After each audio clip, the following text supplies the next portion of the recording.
I sat there numb, staring at the bright red envelope in my hands. The weight of it was unbearable, like I was holding something that didn't belong to me, something that was never meant to be in my grasp. It was a letter from my son, Mason.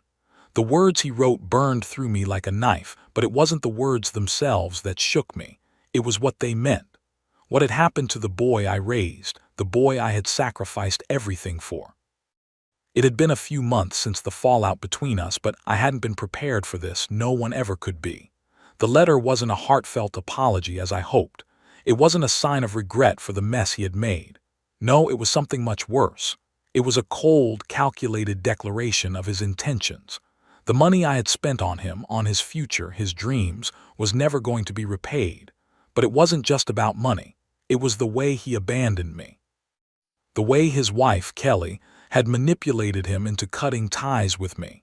That was the part that hurt the most. You see, I wasn't always the father he now saw me as. My name is George Allen, and I've worked my whole life to ensure my son never went without.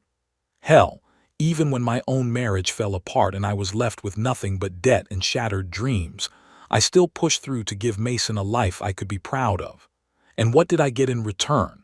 This letter, this betrayal, the complete disregard for everything I had ever done for him.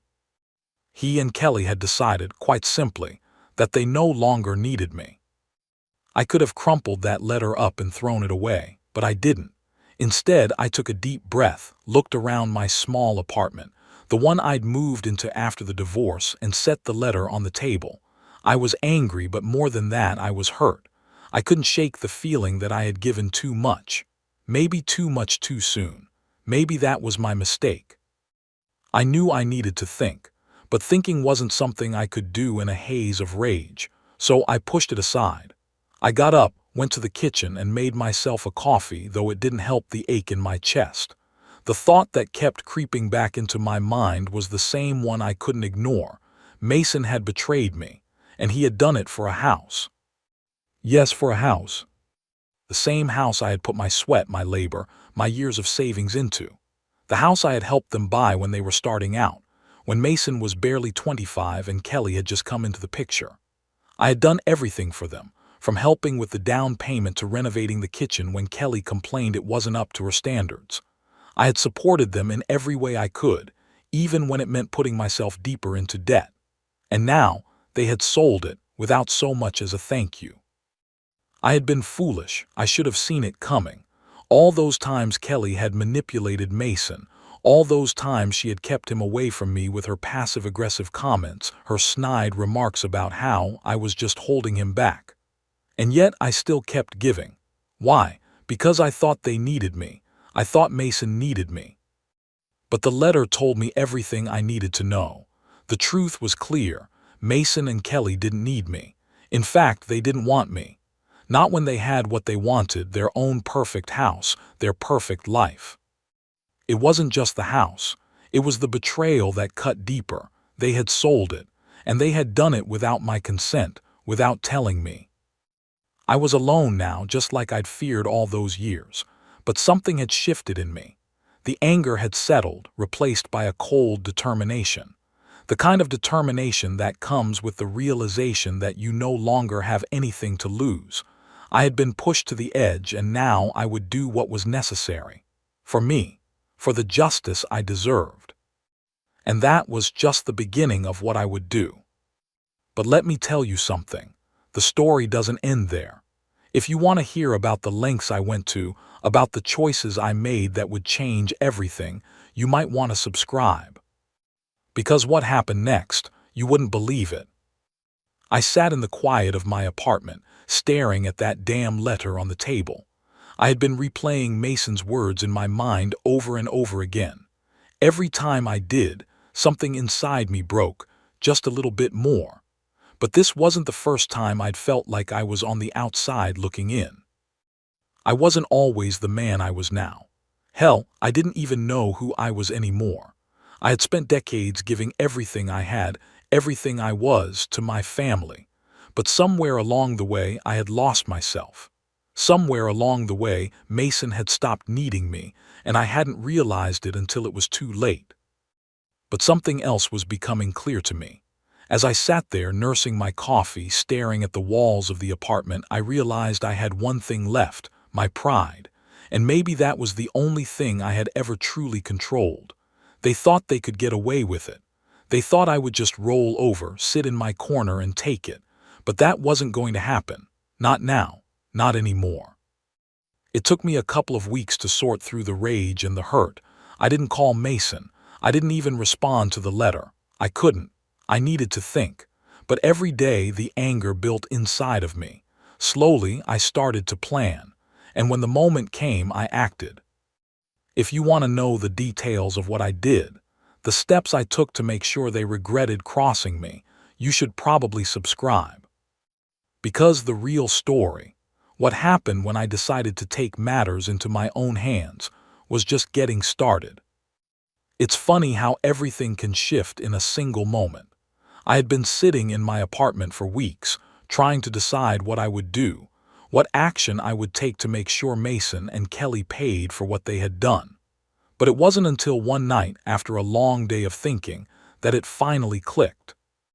I had been staring at the television, but I wasn't really watching it. My mind kept drifting back to that damn letter, to the house that no longer belonged to me. And then, out of nowhere, something inside me snapped.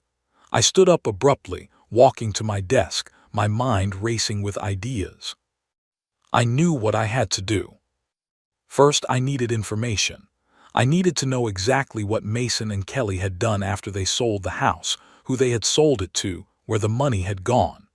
The question of whether or not they had kept their word about the mortgage, it haunted me. I had helped them out so many times before, each time trusting them that they would do the right thing. But now, it seemed like every time I turned around, they were betraying me more and more. I was going to find out where that money had gone, and once I did, I would use it against them.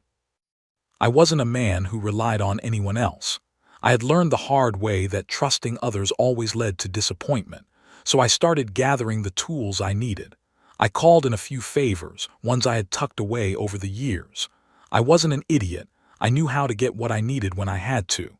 The first thing I did was get in touch with my old lawyer. He wasn't the best, but he owed me one. We had done a lot of business together when I was younger, back before my marriage had fallen apart. I told him I needed to know who had purchased the house, and I needed the financial details. I didn't say much more than that. I didn't need to. I had a few strings to pull, and I knew how to get the information I wanted. The lawyer promised me he would get back to me in a few days. But I didn't wait for him. I had other resources at my disposal. I called the local property records office the next morning, pretending to be a potential buyer, asking for details on a recent property transaction. It wasn't difficult to get the information I wanted. People were always too quick to give up details when they thought they were helping someone buy a house. The house Mason and Kelly had sold was now in the hands of a young couple from out of state. I had their names, the amount they had paid, and the date the sale was finalized. But that was just the beginning. I knew where the house had gone.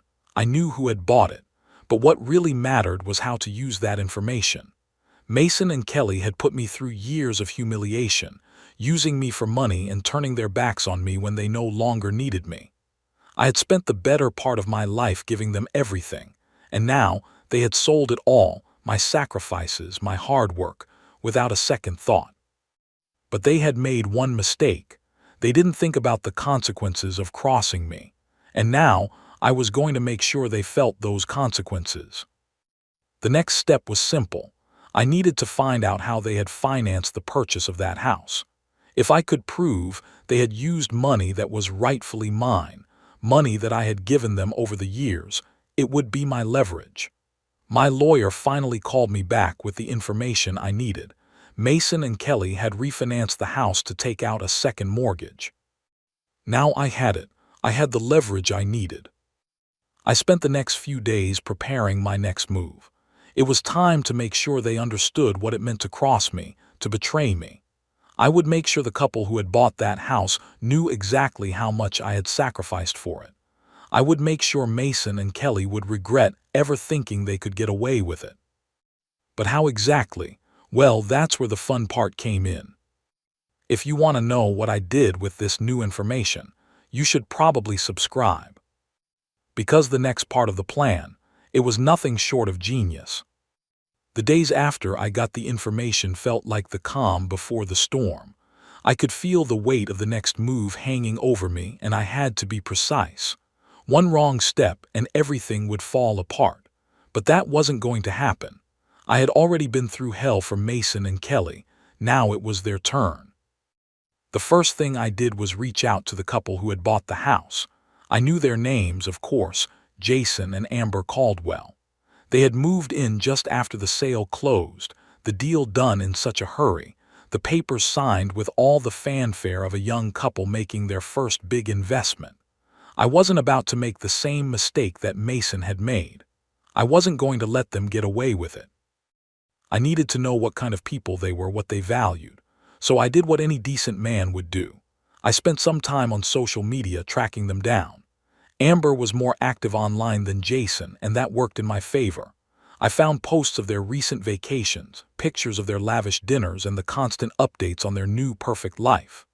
They were in many ways the ideal couple, shiny on the outside, all smiles and hashtags that screamed privilege. And I hated every bit of it. But there was something about them, something about Amber in particular, that set off a flicker of recognition. She wasn't just another pretty face living off someone else's money. She was sharp, calculating. I could see that in the way she posted, in the way she spoke about her accomplishments. She had the kind of personality that craved control, and I was going to give it to her. It wasn't long before I found their personal email, tucked away in a contact list on one of Amber's posts. My hands were shaking slightly when I sat down at my desk to craft the perfect message. This wasn't going to be some bombastic confrontation. No, I needed to approach this carefully. I wanted them to know exactly who I was, who Mason and Kelly were, and how they had gotten what they now thought was their dream house. I needed to make them understand that they weren't getting a clean slate. I started typing. Dear Amber and Jason, I hope this message finds you well and enjoying the new house. I know it must be exciting, stepping into such a beautiful home.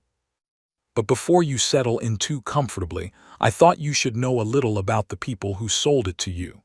Mason Allen, my son, and his wife Kelly have a tendency to gloss over the details when it suits them. They've never been very forthcoming about their past, especially not when it involves others. That's where I come in. You see, the house you just bought, I helped build it, literally. Every inch of that place, the renovations, the upgrades, the home improvements, was paid for by me. Every single dollar that went into that house came from my pocket. I supported them for years, giving them money for mortgage payments, utilities, home repairs. And now, I'm watching them profit off the very thing I sacrificed everything for. They don't want you to know this. They don't want anyone to know how much of their success came from me. But I think you deserve the truth. You deserve to understand that your perfect life is built on the back of someone else's generosity. I'd appreciate it if you could reach out to me when you have a moment.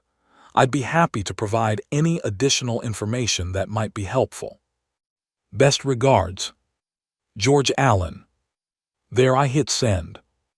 For a second, my heart raced in my chest. Was this the right move? But then I remembered Mason and Kelly and how they had treated me like nothing more than a bank account. The more I thought about it, the clearer it became. Amber and Jason needed to know. They needed to understand that they weren't going to just live in that house without the weight of its history haunting them. It didn't take long for the response to come back. It was from Amber, and I could already feel her defensive walls going up in the words she used.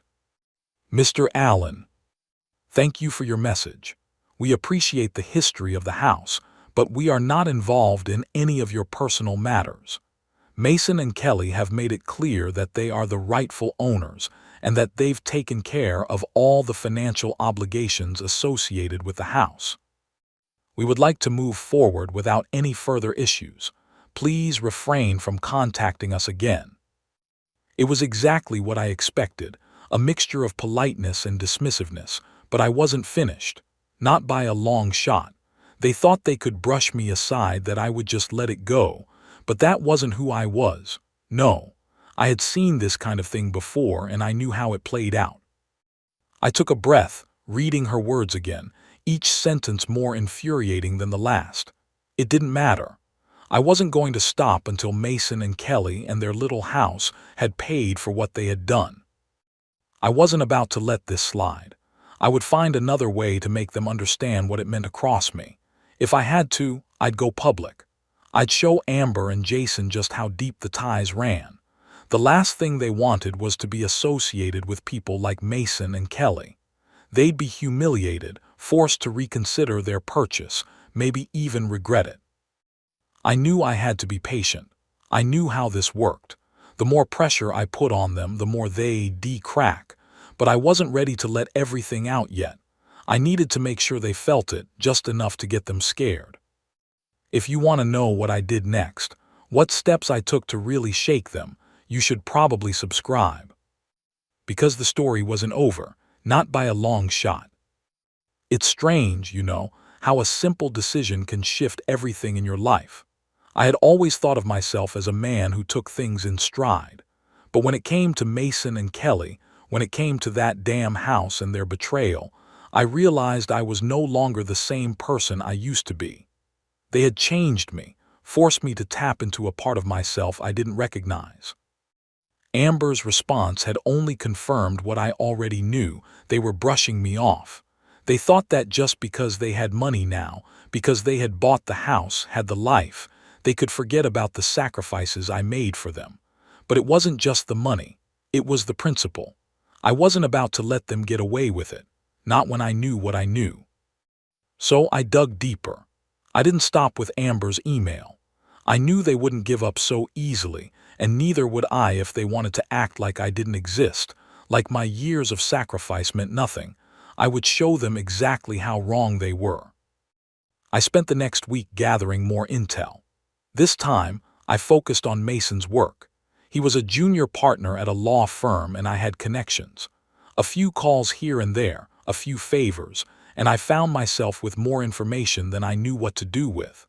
I discovered that Mason and Kelly had been in some financial trouble they had kept hidden from everyone, including their new home buyers. They had taken out loans, maxed out credit cards, and yet somehow had managed to make it look like everything was fine. Everything was perfect. Their life was seamless. I had a choice. I could sit back and let them live in their fake world, or I could do what I knew I had to do. I had spent too many years being the one who fixed things for them, whether it was the mortgage payments, the house renovations, or bailing them out of debt. But they had crossed the line. They thought I didn't matter anymore, thought they could shut me out of their lives without any consequences, and I wasn't about to let them. I found the leverage I needed. Through one of my old connections in the financial world, I was able to track down a few more details about their mortgage and the loans they had taken out after selling the house. I found out they had actually used part of the sale money for other investments that were meant to secure their future, to build the life they had always dreamed of. But the truth was, they didn't have the money they claimed they did. I knew exactly how I could use this. It wasn't just about money anymore. It was about ruining the image they had so carefully crafted, the one they thought they could keep up for the rest of their lives. All I had to do was show the world who they really were, frauds.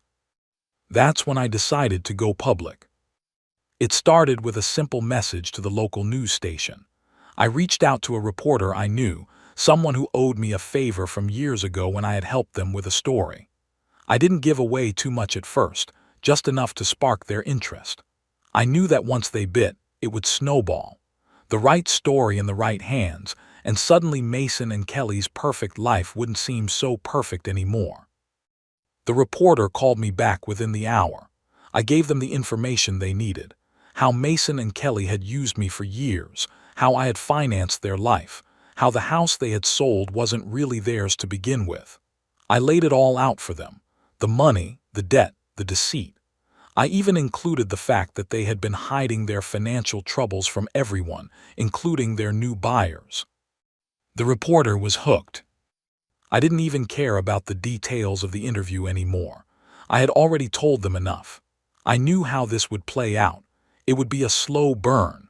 But the story would spread, and soon enough, the people around Mason and Kelly would start asking questions. I didn't stop there, though. I had a plan for how to ensure that they couldn't escape the consequences. I contacted a few of their closest friends and business associates, people who would listen. I started planting seeds of doubt. It wasn't enough for Mason and Kelly to feel the heat. I wanted everyone around them to feel it too. I wanted them isolated, surrounded by people who didn't trust them anymore. It wasn't long before word started to spread. Within days, Mason was getting calls. Calls from his colleagues, from people at the law firm, asking him about the house, about the debts they had racked up, about how everything seemed to be falling apart. Kelly was getting calls, too, friends wondering why she hadn't been more upfront about their finances, why she had kept their struggles a secret. I wasn't just taking back what was mine. I was making sure they felt every ounce of shame, every ounce of regret for what they had done to me. They had wanted to push me to the side, to erase me from their lives, and I was going to make sure they never forgot the consequences of that decision. But there was still one more thing left to do. If you want to know what that was, what the final blow was that made them truly realize they had messed with the wrong person, you should probably subscribe. Because when it was all said and done, it would be a lesson they'd never forget, and it was only getting worse for them. I had played the long game, and now it was time to watch the pieces fall into place.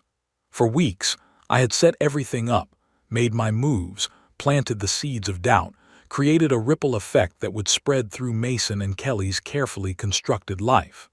It was almost satisfying to watch how quickly things began to unravel. Mason's colleagues were now asking questions. I had made sure of that. A few whispers here and there, a well-timed conversation at the coffee machine, and suddenly the law firm was questioning his integrity. The talk about the sale of the house had spread like wildfire. People didn't like to be duped. It didn't matter how much money you made or what kind of career you had. Once trust was gone, it was gone for good. And once those whispers about the hidden debts and the shady transactions started, it didn't take long for the rest of the world to catch on. It wasn't just Mason's work life that was being affected. No, Kelly's carefully curated social life began to implode as well. She was the type of woman who thrived on appearances, who surrounded herself with people who admired her for what she had. She had always been the one to post every luxury vacation, every overpriced meal on Instagram. Each post meant to show off the life she had built with Mason. But when those friends started hearing the whispers, when they started hearing about the debts they had racked up, the lies they had told, the cracks in her social facade became impossible to ignore. And yet they still didn't understand. Neither of them did. They thought I was just some old man sitting in my apartment seething with anger. What they didn't realize was that the storm I had brewed wasn't a quick one. It wasn't something that would hit them in a single day. No, this was a slow-moving disaster, and it was still building. I had been keeping a close eye on things. I knew exactly what was happening in their world, and I could feel the tension building with every passing day. It was no longer about the house. It wasn't about the money anymore. It was about everything they had taken from me. My time, my resources, my trust. It was about the disrespect, the casual cruelty that had led them to believe they could do whatever they wanted without any consequences. And now, those consequences were closing in on them. It was just another Thursday evening when it all came crashing down. I had been sitting in my apartment, watching the news when I saw it. The headline flashed across the screen like a bolt of lightning. Local lawyer under investigation for financial fraud, alleged concealed debts and shady real estate deals. I knew it the moment I saw it, Mason's face, his name, staring back at me in black and white. The news story didn't give too much away, but it didn't need to. The insinuation was enough. The report was about a local lawyer involved in financial misconduct, linked to fraudulent real estate dealings, and it named Mason Allen as the person under investigation. The authorities hadn't even come forward yet, but the story was already shaking the foundation of his career. And Kelly, she was mentioned, too, as an accomplice in a scheme to conceal massive amounts of debt tied to their properties. I didn't waste any time. I knew they would call. I knew they would reach out to explain themselves, to beg for forgiveness, to try and spin this in their favor. But I wasn't going to listen. I had waited for this moment, and now that it had arrived, I wasn't going to let them off the hook. Not this time. I let the calls go straight to voicemail. Over and over again, Mason's voice echoed in my head. "Dad, I need you. Please pick up. We need to talk." But there was nothing left to talk about. The damage had been done. The next day I went to work. I didn't do anything out of the ordinary. I had a few errands to run, some things I had been putting off for weeks. But in the back of my mind, I was aware of what was happening. The news story had only been the beginning. I knew that within hours everything would be exposed. People would start asking more questions. And once Mason and Kelly were on the defensive, they would start making mistakes. By the time the afternoon rolled around, my phone buzzed again. This time, it wasn't Mason. It was Kelly. Her voice was trembling when I picked up the phone, and I could almost hear the panic in her words. "George, please, please, you have to understand. This is all a misunderstanding. Mason and I never meant for any of this to happen. I didn't let her finish. I had heard enough. "You never meant for it to happen. Is that what you're going with? You really think I'm going to believe that after everything you've done, after all the lies, after all the years I spent cleaning up your messes?" There was a long silence on the other end of the line. I could feel her scrambling for words, trying to hold onto whatever control she thought she had left. "George," she started again, but I cut her off. "No, you don't get to explain, not this time." I hung up before she could say anything more. My hands were shaking with a mix of anger and something else. It wasn't just relief anymore. It was satisfaction. They had thought they could erase me from their lives, but they hadn't counted on the fact that I knew how to fight back. And just when I thought I had gotten through to them, when I thought they were beginning to feel the weight of their mistakes, I got a call from my lawyer. He had news. The authorities were now involved. Mason's law firm was conducting an internal investigation, and Kelly was facing questions from the IRS about their hidden debts. I knew it was over for them. They had pushed too far, and now they were paying the price. But the most beautiful part, they had no idea just how much worse it was going to get. If you're curious about the next move I made, how I closed the final chapter on their pathetic attempts to salvage their image, you should probably subscribe. Because what I did next was the final blow, one they would never recover from. I could feel the weight of the moment pressing down on me. For years, I had been the one who had sacrificed, put in the work, given the money, and most of all, the trust. I had built up this enormous reservoir of patience, all of it drained by one simple act of betrayal. But as I stood there, watching everything I had worked for fall apart around them, I realized it wasn't enough for them to just suffer. It wasn't enough for them to just lose a little respect from their peers or colleagues. No. This was about revenge. It had to be. The call from my lawyer had been expected, but it still felt like a punch to the gut. The authorities had finally gotten involved. Mason was being investigated not just for fraud, but also for money laundering. They had found connections between his law firm's financial dealings and a series of questionable real estate transactions. The news had spread like wildfire. Everywhere I went, people were talking about it. The whispers at the coffee shop, the concerned looks at the gas station. My son's reputation, built on the lies he had told and the debts he had hidden, was being torn apart. And Kelly, she wasn't escaping the fallout either. She was named in a separate investigation involving money laundering and the concealment of assets tied to the house sale. The IRS had flagged several large, unexplained transactions, all pointing back to the money they had made off the sale of the house that, as I'd told everyone, wasn't really theirs to begin with. I let the news sink in, savoring the moment. This wasn't just some fleeting moment of victory. This was the culmination of everything I had endured. This was justice, or at least my version of it. But it still wasn't enough. They needed to understand. They needed to feel the weight of their choices, and not just in their careers, their finances, or their social circles. No, I had to make sure they couldn't escape it. The next step was simple but brilliant. I reached out to the media. But this time, I wasn't going to give them an anonymous tip or vague details. No, I was going to be upfront, direct. I was going to make sure everyone knew just who Mason and Kelly were. I knew exactly how the media worked, how a good story, a real story, could change everything. So I fed them the details, everything.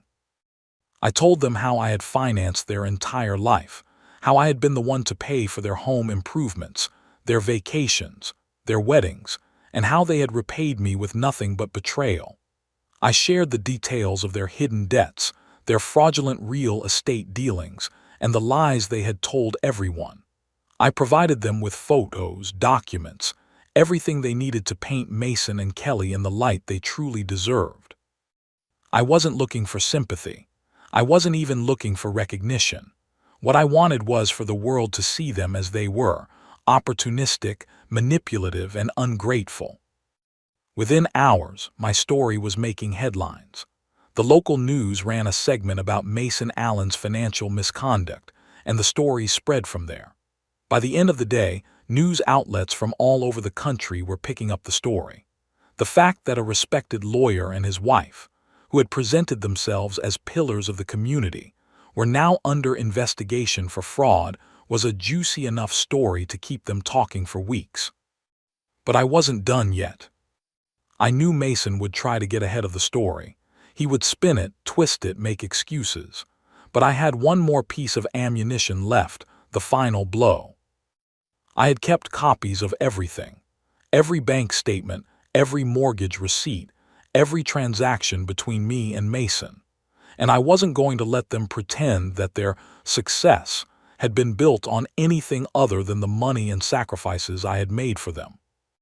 I called in a favor from an old friend at a major financial publication, someone I knew could help me get the final piece of the puzzle out there. I handed over the full details, Mason and Kelly's debts, the hidden loans they had used to cover their lavish lifestyle, and the full story of how they had sold the house they didn't deserve. But this time, I didn't just provide the usual paper trail. No, this time, I made sure the journalist had all the details they needed to expose the truth. The result: by the time the next morning rolled around, Mason and Kelly's world was truly crumbling. The article hit the newsstands, and suddenly the truth about their shady dealings was out in the open for the whole world to see. People who had once admired them, people who had trusted them, now saw them for what they truly were. And as I watched it all unfold, I felt something I hadn't expected: satisfaction. They had believed they could destroy me, make me disappear. But now they were the ones facing public shame, their lives on display for everyone to see. But it didn't stop there. No, not yet. I still needed to make sure that Mason and Kelly knew what it felt like to lose everything. The final act was still to come. If you want to know how I made sure they couldn't escape, how I took everything from them, you should probably subscribe. Because what happened next was the kind of lesson they would never forget. And trust me, it was worth the wait. The day the article hit was the day everything changed, not just for Mason and Kelly, but for me as well. It was a bittersweet kind of victory, because while I had finally gotten what I wanted, seeing the fallout was more complicated than I had imagined. Sure, it felt good to see their lives unravel, but there was still a lingering feeling deep inside me that I couldn't quite shake off. I had always been a man who did things quietly. I kept my head down, focused on work, on family, on doing what was necessary to survive. For years, that meant sacrificing time with my friends, sacrificing my own happiness just so I could provide for Mason. And Kelly, she was the one who had convinced Mason that I was nothing more than a cash cow, that I was disposable, that they could take everything from me without consequence. But they had underestimated me, and now they were facing the consequences of that underestimation. The first sign that they knew their lives were falling apart came when Mason called. His voice was shaky, almost pleading. "Dad, please, you've made your point, I get it. But I didn't know any of this would happen. Kelly didn't know either. We were just trying to make things work." I didn't interrupt him. I let him talk, hoping he would dig his own grave further. "We never meant to hurt you," he continued, his voice cracking. "I didn't think you'd go this far. This is destroying everything. My career, our reputation. Please just let it go. We'll fix this. I'll make it right." Make it right. The words hung in the air like a cruel joke. How could he make it right after everything they had done? After everything I had given? How could I possibly forgive the betrayal that had cost me my dignity, my pride, my family? "I've waited 5 years for you to come to your senses, Mason," I finally said, my voice steady, calm. 5 years of giving, of trusting you, of letting you take advantage of me. And now you want me to fix it, to let you off the hook. He stammered. "No, Mason," I cut him off. "I gave you everything, and now I'm taking it all back. What happens to you, to Kelly, is on your shoulders now. Don't try to drag me back into this mess you created." There was a long silence on the other end of the line. I could almost hear him struggling to find the right words, the words that would somehow undo the years of damage, the lies, the manipulation. "I don't want to lose you, Dad," he said finally, his voice barely above a whisper. "I know I screwed up, but I need you. I always did." "You lost me the moment you sold my house, Mason," I replied, the coldness in my voice thickening. "You chose her over me. You chose money over family, and now you're left with nothing but the mess you've made."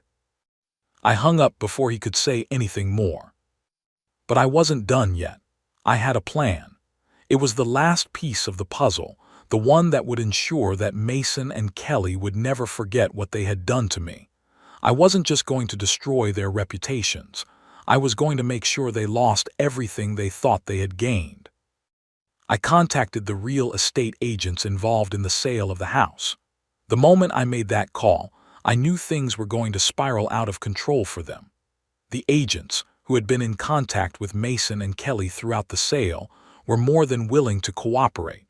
They didn't know all the details of the financial mess Mason and Kelly had hidden from them, but they knew enough to make their lives more difficult.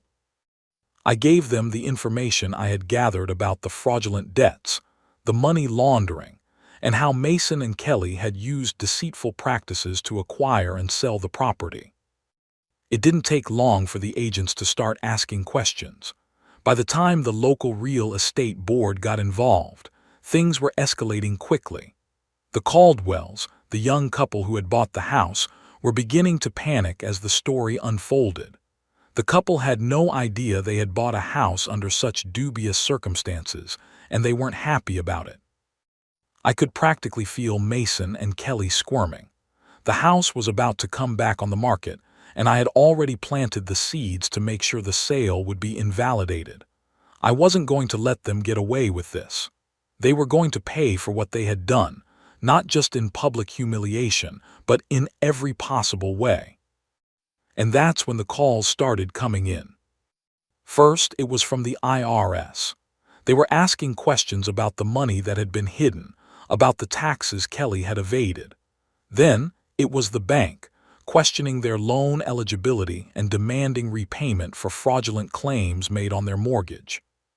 Finally, the real estate board called. They had found enough evidence to suspend Mason's license. He was no longer allowed to practice law in the state, pending further investigation into his financial dealings. It was happening. It was all happening just as I had planned. They were losing everything. And then the best part, the house. The property that Mason and Kelly had sold, the one they had built their new life on, was officially being returned to the market. The Caldwells, as upset as they were about the circumstances, were now demanding restitution. They were asking for everything Mason and Kelly had promised them and more. The house they had taken for granted was no longer theirs, and they had no idea what to do with themselves. It was sweet justice, watching them fight for a house they thought was the key to their perfect life, only to have it snatched away at the last minute. If you want to know how this all ends, how Mason and Kelly truly hit rock bottom, you should probably subscribe. Because the next part, it's going to be something they'll remember for the rest of their lives. It's strange how quickly everything can change. One moment you think you're in control of your life, and the next it's slipping through your fingers like sand. That's what happened to Mason and Kelly. What I had orchestrated, what I had been building for weeks, was finally coming to a head, and there was nothing they could do about it. I watched as their world came crashing down around them. It was almost too easy, watching their every attempt to fix things turn into yet another failure. Each phone call, each email, each frantic conversation only dug them deeper into the hole they had created. First, there was the house. The Caldwells, the young couple who had bought the property, were furious. They had no idea that they were about to lose everything they thought they had bought. And it wasn't just the property, it was everything Mason and Kelly had promised them. The false promises, the manipulation, all of it coming to light. The deal was undone. The house was back on the market, but Mason and Kelly were now stuck with a buyer who didn't want anything to do with them. Then came the IRS. Kelly had spent years hiding their financial troubles, trying to keep up appearances. But the government wasn't as forgiving as she had hoped. Tax audits and penalties piled up quickly. Every debt they had tried to hide, every fraudulent claim they had made on their mortgage, every financial trick they had used to manipulate their way to success was now coming back to haunt them. They were facing not only legal action but severe financial consequences. The thing that really stung, though, was Mason's career. His professional life, the one thing he had clung to, the one thing he thought would protect him from all of this, was slipping away faster than he could hold on to it. The real estate board, the firm, and now the local legal community were all distancing themselves from him. His license was suspended, and the firm he had worked so hard to build his reputation at was now distancing themselves from him, distancing themselves from a man who had been caught in a web of lies, deception, and financial ruin. As for Kelly, she couldn't handle the pressure. Her perfect image, the one she had spent so much time cultivating, was gone. The phone calls from former friends and colleagues stopped being friendly. The sympathy dried up quickly. People didn't want to be associated with someone who had been caught in a web of financial fraud. She tried to pull Mason back from the edge, but he wasn't the same man he used to be. He was broken. They both were, and I felt no sympathy for them. They had made their choices, and now they were facing the consequences. There was one call I didn't expect. It came from Michael, Mason's younger brother. He was the one person in the family who had always been the peacemaker, the one who tried to fix things when they went wrong. I didn't pick up the phone right away, but I knew I had to. "George, it's Michael. Please, we need to talk." I could hear the urgency in his voice, but there was something else, something different. He wasn't calling to apologize for Mason. He wasn't calling to ask me to forgive him. No, he was calling because he knew the fallout was bigger than just Mason and Kelly. It was tearing the entire family apart. "I'm listening," I said, keeping my voice calm, steady. "Dad, you don't understand. Mason, Kelly, they're losing everything. Their careers, their reputation, the house, it's all gone. I can't stand watching this anymore. This has gone too far. Please, for the sake of the family, can't we just—" "Michael, don't. You're still protecting them, aren't you? You're still trying to fix things. They made their bed, Michael. Let them lie in it." There was a long pause on the other end of the line. He didn't speak for several moments. I could hear him breathing, and for the first time, I realized that he was just as lost as I had been all those years ago. He was still looking for a way to save them, save Mason, save Kelly. He hadn't learned the hard lesson yet. "You can't keep doing this, George," he finally said. "I get why you're angry, but we're family. We should help each other." I shook my head, even though he couldn't see me. "Helping each other doesn't mean letting them walk all over you, Michael. That's what I've been doing my whole life. I've given them everything, and this is how they repay me. I've spent years fixing their mistakes, covering up their lies. I'm done." I ended the call before he could say anything else. But I wasn't done yet. I had one final piece of the puzzle to put into place. The final act in this long, drawn-out drama. This wasn't just about watching Mason and Kelly suffer. It was about making sure they learned the lesson they needed to learn. The lesson they hadn't even begun to understand. I reached out to a journalist I knew from the local paper. I had been saving this for the right moment. The final story. The one that would leave no doubt in anyone's mind about who Mason and Kelly really were. I provided the journalist with all the details, the IRS investigation, the bank statements, the fraudulent real estate dealings, and most importantly, the manipulation and lies that had been hidden behind their perfect facade. It wasn't just about ruining them. It was about exposing the truth. Every little secret they thought they had hidden, every lie they thought they had gotten away with. The next morning the story ran. The headline screamed, "Local power couple brought down by fraud, manipulation, and lies." The article laid bare everything they had tried to bury, all of their schemes, all their deceit. And for the first time, Mason and Kelly had nowhere to hide. By the end of the day, their phone lines were flooded with calls. Their friends, their colleagues, the people who had supported them, everyone was turning their backs. Their lives were destroyed. And it was only then that I realized, it wasn't just about them paying for what they had done to me. It was about showing them how quickly everything can disappear when you live a lie.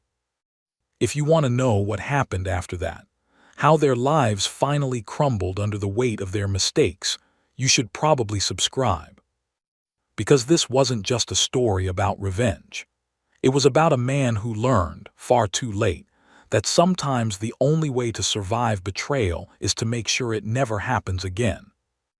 It's strange how silence can feel like a victory.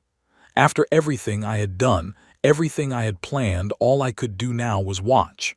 I'd been so caught up in the moment, the scheme, the execution, the payoff, that I didn't stop to think about what would come after, how it would feel once the dust had settled. But as the days passed, I began to realize something. I hadn't just broken Mason and Kelly. I had shattered the entire family dynamic. I had done something I never thought I would do. I had cut myself off completely. I had become the villain in their story, and for the first time in my life, I was okay with it. The calls stopped coming. The texts stopped. For a while, I thought maybe they were just licking their wounds, trying to put on a brave face in the wake of their public humiliation. But slowly, I came to understand that they had no ground left to stand on. Everything they had worked for, everything they had taken from me was gone. The people they once relied on, the ones who admired them for their success and their perfect life, were gone. Mason, once a rising star in his law firm, was now just another lawyer who couldn't even get a meeting with a client. Kelly, who had once prided herself on her social status, was now a woman who no one wanted to associate with. The house they had sold, the one they had so proudly claimed as their new dream home, was back on the market. No one wanted it, not after the scandal. And yet I didn't feel bad for them. Not anymore. For years I had sacrificed for them. For years I had been the one to help them, to clean up their messes, to give when they needed it. And this was the reward I got: betrayal. The betrayal that sent me spiraling into a rage so deep I didn't know if I could ever come back from it. But I did come back. I came back stronger, wiser. And what I had learned from this whole experience was this: people will always take. They'll take as long as you let them. They'll use you until they don't need you anymore. But when you stop giving, when you stop playing by their rules, they have nothing left. They become nothing. And they realize too late that you were the one thing holding them up. It was almost poetic, really. The ones who had once been on top were now struggling to keep their heads above water, while I was sitting comfortably in my little apartment, with nothing to lose and everything to gain.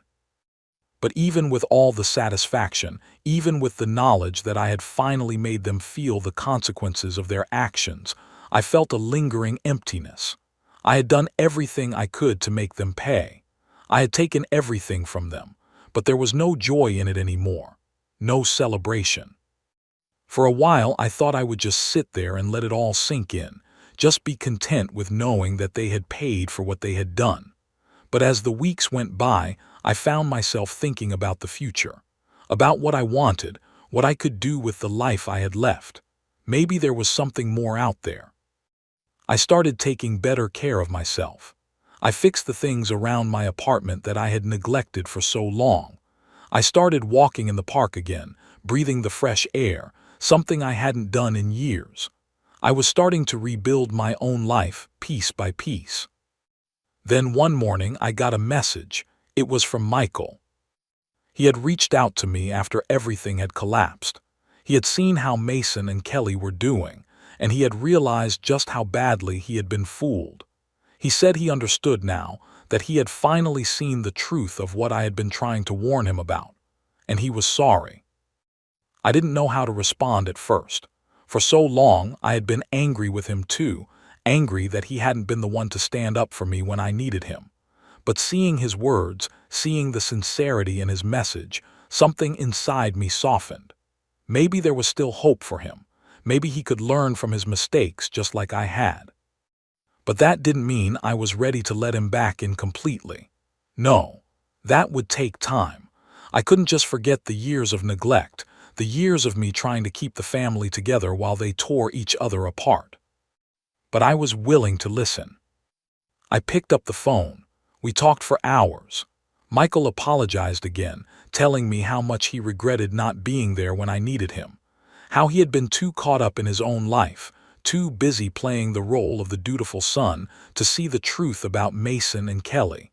He wanted to make things right. I wasn't ready to forgive him, not completely, but I was willing to start over, slowly, on my terms. And for the first time in a long time, I felt a glimmer of hope. Maybe there was a way forward. Maybe I could rebuild, not just my life, but my relationships too. As for Mason and Kelly, they had learned their lesson, whether they wanted to or not. They had lost everything they thought mattered. They had lost the game they played at my expense. And now, they had nothing left but the wreckage of their own actions.